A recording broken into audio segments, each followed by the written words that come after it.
Kami dari kelompok 17 ingin menjelaskan tentang meningkatkan kinerja tim dengan kepemimpinan efektif. Pengantar kepemimpinan efektif. Definisi kepemimpinan dan peran pentingnya dalam manajemen. Kepemimpinan adalah sebuah kekuatan atau kemampuan yang ada di dalam diri seseorang. Sikap kepemimpinan tersebut digunakan ketika memimpin. Salah satu pengaruh yang ditimbulkan dari sikap kepemimpinan tersebut adalah dapat mempengaruhi seseorang. Pengaruh yang diberikan ini dimaksudkan di dalam sebuah pekerjaan atau organisasi. Hal itu dikarenakan umumnya sikap kepemimpinan dibutuhkan seseorang dalam memimpin sebuah pekerjaan atau organisasi. Peran penting kepemimpinan dalam manajemen. Peran kepemimpinan dalam perubahan organisasi dapat dilihat dari fungsi-fungsi manajemen yang dilaksanakan oleh pemimpin, yaitu 1. Merencanakan suatu perubahan. 2. Mengorganisasikan perubahan organisasi ke dalam pelaksanaannya. Ketiga, menggerakkan dan mengarahkan sumber daya organisasi untuk berubah dan melakukan perubahan.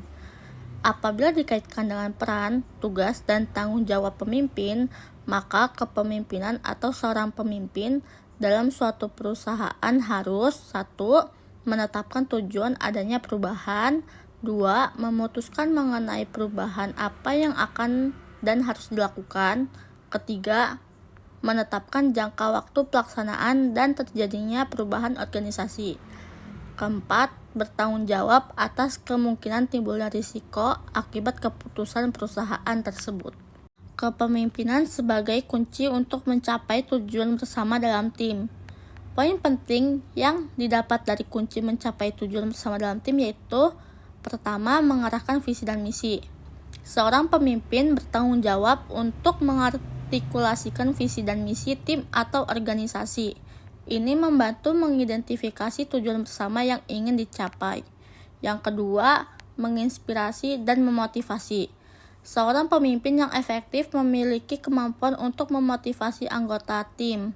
Mereka dapat mengilhami semangat dan hasrat untuk mencapai tujuan bersama. Ketiga, koordinasi dan pengelolaan sumber daya. Pemimpin memainkan peran penting dalam mengatur sumber daya, mengelola waktu, dan mengkoordinasikan tugas dan tanggung jawab anggota tim untuk mencapai tujuan. Ciri-ciri kepemimpinan efektif. Pertama, visi yang jelas. Pemimpin efektif memiliki visi yang jelas dengan tujuan dan arah yang ingin dicapai oleh tim atau organisasi. Mereka mampu mengkomunikasikan visi ini kepada anggota tim. Kedua, kemampuan komunikasi yang kuat. Pemimpin yang efektif adalah komunikator yang baik. Mereka mendengarkan dengan baik dan mengkomunikasikan ide-ide dan harapan dengan jelas. Ketiga, kepemimpinan yang visioner.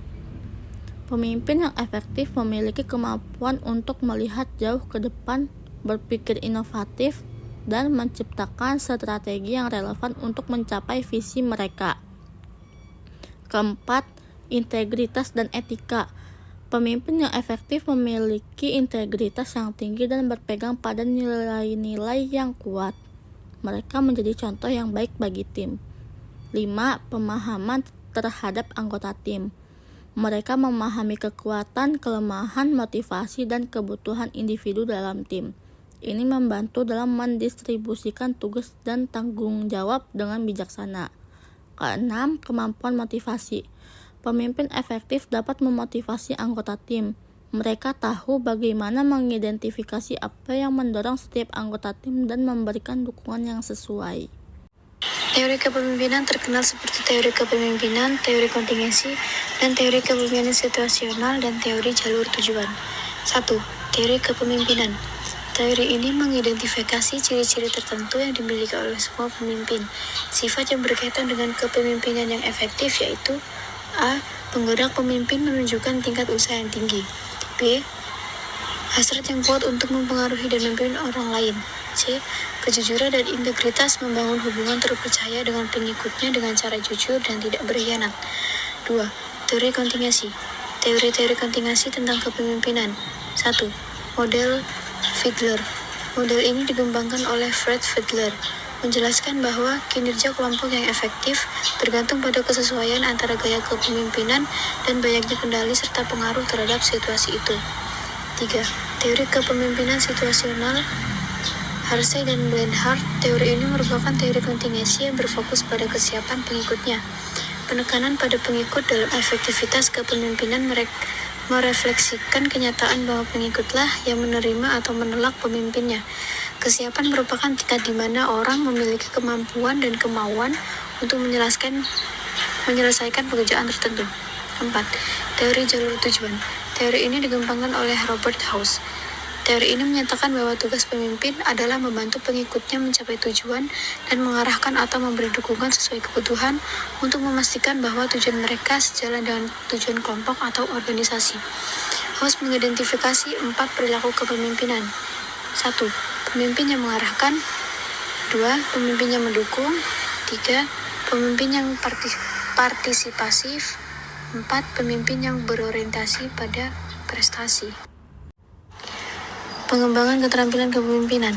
Mengenali keterampilan kepemimpinan yang perlu ditingkatkan seperti kemampuan komunikasi, delegasi, kemampuan keputusan, dan manajemen konflik. 1. Kemampuan komunikasi. Jadilah pendengar yang aktif, berikan perhatian penuh saat orang lain berbicara, dan jangan tergesa-gesa untuk memberikan respon. Kemampuan berbicara. Latihan presentasi, memperjelas ide dengan jelas, dan gunakan bahasa yang mudah dimengerti. 2. Delegasi. Pahami keterampilan individu. Kenali kekuatan, kelemahan, dan minat anggota tim Anda untuk mendistribusikan tugas sesuai dengan kemampuan masing-masing. Berikan tanggung jawab. Jangan takut memberikan tanggung jawab kepada anggota tim dan pastikan mereka memahami ekspektasi dan batas waktu. 3. Pengambilan keputusan. Kumpulkan informasi. Perluas pemahaman Anda tentang masalah atau situasi dengan mengumpulkan informasi yang relevan. Analisis resiko dan manfaat. Pertimbangkan konsekuensi dari setiap opsi yang tersedia dan pertimbangan resiko serta manfaatnya. 4. Manajemen konflik. Pendekatan empatis. Dengarkan semua pihak yang terlibat dengan empati tanpa prasangka. Negosiasi. Pelajari teknik negosiasi yang efektif untuk mencapai solusi yang dapat diterima oleh semua pihak. Meningkatkan kinerja tim. Bagaimana pemimpin dapat mempengaruhi kinerja tim secara positif? Yaitu 1. Komunikasi efektif. 2. Memberikan visi dan inspirasi. 3. Dukungan dan pembimbingan. Meningkatkan budaya kerja yang mendukung kolaborasi dan inovasi. 1. Tunjukkan kepemimpinan yang memotivasi.